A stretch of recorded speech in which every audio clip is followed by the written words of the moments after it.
querida comunidad.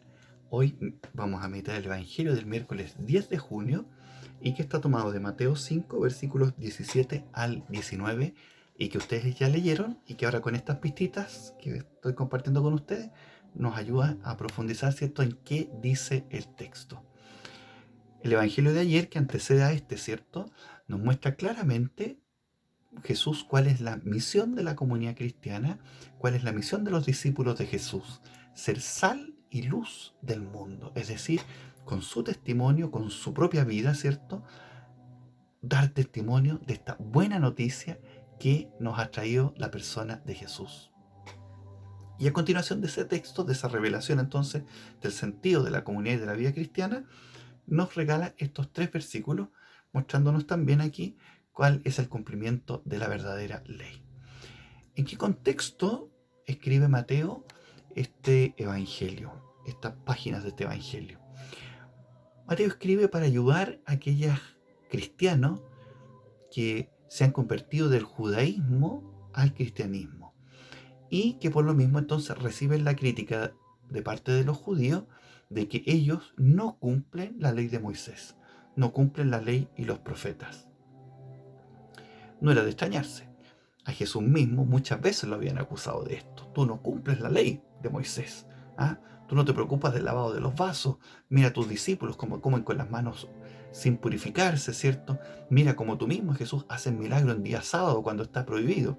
Entonces, que le haya pasado esto a los discípulos, bueno, se le había pasado también al maestro, los discípulos iban a correr la misma suerte. Y por eso entonces Mateo quiere traer a colación entonces esta respuesta de Jesús frente a estas acusaciones. Y allí ayuda entonces a la comunidad a resolver algunos problemas que se enfrentan respecto del cumplimiento de la ley. Porque había también al interior de la misma comunidad también distintas tensiones. Por una parte, habían algunos que pensaban que no era necesario cumplir la ley del Antiguo Testamento, que la fe en Jesús bastaba, era la fe en Jesús la que nos salvaba y no necesitábamos observar ninguna ley. Por otra parte estaban los judíos, ¿cierto?, que habían aceptado a Jesús en su vida, lo habían aceptado como Mesías, pero no aceptaban esta libertad de espíritu con que vivían algunos dentro de la comunidad, ¿cierto? Y querían cumplir la ley, querían cumplir al pie de la letra la enseñanza de Moisés. Y había un tercer grupo, si se quiere, en el fondo, de cristianos, ¿cierto?, que vivían tan plenamente la libertad de espíritu que habían dejado por un lado de mirar el Antiguo Testamento, la ley y los profetas, y también habían dejado de lado al mismo Jesús y vivían a su pinta, como se dice en buen chileno. ¿Ah? Algo que está muy de moda también hoy día, mucho más de lo que nosotros pensamos. Se habían hecho un Dios a su manera, un Dios a su modo, que les acomodara. Por eso alguna vez yo les contaba en alguna parroquia por allí donde estuve, ¿cierto? Alguna vez fui a visitar las comunidades de base una por una y más de alguna vez me encontraba por ahí que se reunían, que lo pasaban muy bien, que se comía muy rico, ¿cierto? Pero la palabra de Dios, el Evangelio, la oración, brillaba por su ausencia. Brillaba por su ausencia. Vivían en la libertad del Espíritu.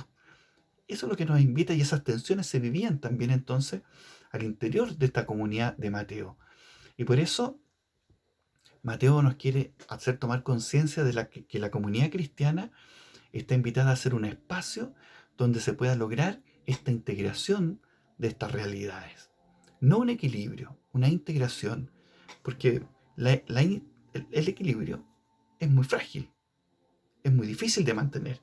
Si yo pusiera una bolita aquí en mi Biblia y quisiera, ¿cierto?, que la bolita estuviera al centro, va a estar todo el rato así, yéndoseme para un lado, yéndoseme para el otro, y muchas veces se me va a caer. Es muy difícil el equilibrio. Es mucho mejor la integración, integrar estas realidades, de estas tensiones que se daban en la comunidad cristiana, como ser capaz de integrar.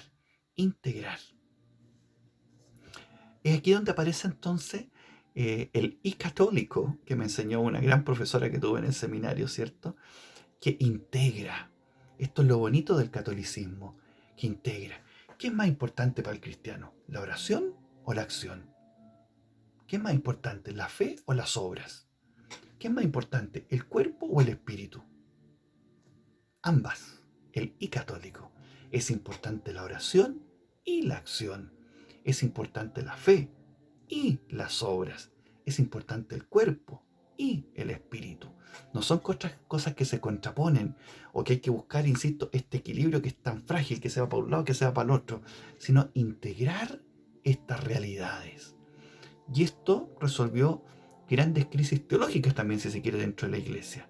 Algunos acentuaban la humanidad de Jesús y otros acentuaban la divinidad de Jesús. Cuando se logran integrar, podemos aceptar y recibir que Jesucristo es 100% Dios y es 100% hombre. Por eso estas tensiones que se daban en la comunidad de Mateo, que se pueden dar también hoy día en distintos temas en nuestras comunidades, la invitación es a la integración. No es esto o lo otro, es esto y lo otro. A mí me gustan mucho los completos, y a ustedes también, me imagino. Pero un completo sin tomate no es completo. Un completo sin palta no es completo, es incompleto. La gracia del completo es que tiene palta y tiene tomate. Ahí se realiza la completud. Esa es la invitación. El católico quiere integrar. ¿Cuál es la respuesta entonces que nos va a regalar Jesús a aquellos que lo criticaban, ¿cierto? Y que responde ahora entonces a este conflicto que estaba dentro de la comunidad. No he venido a abolir la ley, sino a darle pleno cumplimiento. Pleno cumplimiento. La comunidad cristiana no puede estar contra la ley, pero tampoco podría encerrarse solamente en la observancia de la ley. Al igual que Jesús, la comunidad cristiana estaba invitada a dar un paso y a mostrar en la práctica cuál es el objetivo de la ley, qué quiere alcanzar en la vida de las personas, que es la práctica plena del amor de Dios. El amor es lo más importante. El amor es el centro de la vida comunitaria, de la comunidad cristiana. El Evangelio de hoy entonces que nos quiere enseñar cómo observar la ley de Dios de manera que su práctica muestre en qué consiste el pleno cumplimiento de la ley.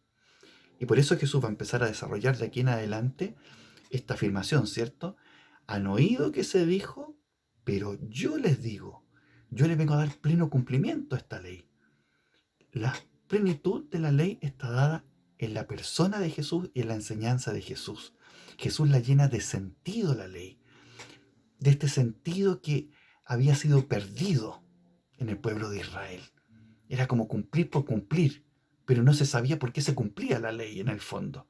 No se sabía el criterio, el sentido. Y Jesús los lanza más allá, a la nueva ley, a esta ley del amor, que no se contrapone para nada a la ley. Es más, supone esa ley. Si quieren, es el cumplimiento de la promesa que Dios había hecho en el Antiguo Testamento. Grabaré mi ley en sus corazones. En sus corazones les ayudaré a encontrar el verdadero sentido de la ley, el espíritu de la ley. Y por eso entonces Jesús lo va a empezar a desarrollar de aquí en adelante, como les digo, con esta afirmación. Se les dijo, pero yo les digo. Y en temas muy concretos, si vemos nuestra Biblia, en los títulos de la Biblia, respecto de las ofensas, respecto del adulterio, respecto del divorcio, respecto del jurar, respecto de la venganza, respecto de la limosna, respecto de la oración, respecto del ayuno. Se les dijo, pero yo les digo. Se les dijo, odia a tu enemigo, pero yo les digo, ama a tu enemigo, reza por ellos. ¿Ah? Se les dijo, pero yo les digo, una cosa dice la ley, pero yo le vengo a dar el verdadero sentido, el verdadero cumplimiento. Y por eso los discípulos de Jesús no estamos centrados en el cumplimiento externo de normas, sino en una relación y unión vital con la persona de Jesús. Seguimos a una persona, un estilo de vida, la vida misma de Jesús. Queremos vivir la vida de Jesús en nuestra vida. En palabras de nuestro querido Padre Alberto Hurtado, ¿cierto? ¿Qué haría Cristo en mi lugar? Eso quería el Padre Hurtado. Siempre se preguntaba, ¿qué haría Cristo en mi lugar? Frente a esta situación, frente a este problema, frente a esta persona, ¿qué haría Cristo en mi lugar? Eso es lo que quiere hacer aquí también entonces. Llenarnos del espíritu de la ley. Que tu espíritu, Señor, grabe tu ley en nuestros corazones. Esta nueva ley del amor. ¿Qué es más importante entonces? Si lo ponemos en labios de Jesús, ¿cierto? ¿Cumplir el sábado o sanar un enfermo? ¿Una ley o la vida de una persona? ¿El sábado fue hecho para el hombre o el hombre fue hecho para el sábado?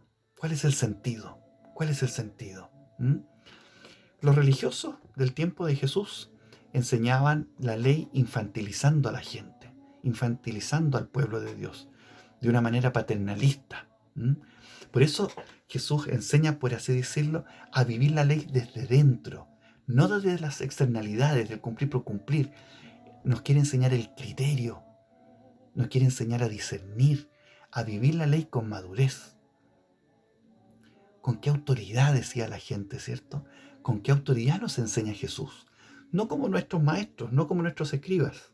Y por eso estaban admirados de descubrir esta nueva mirada que les daba Jesús.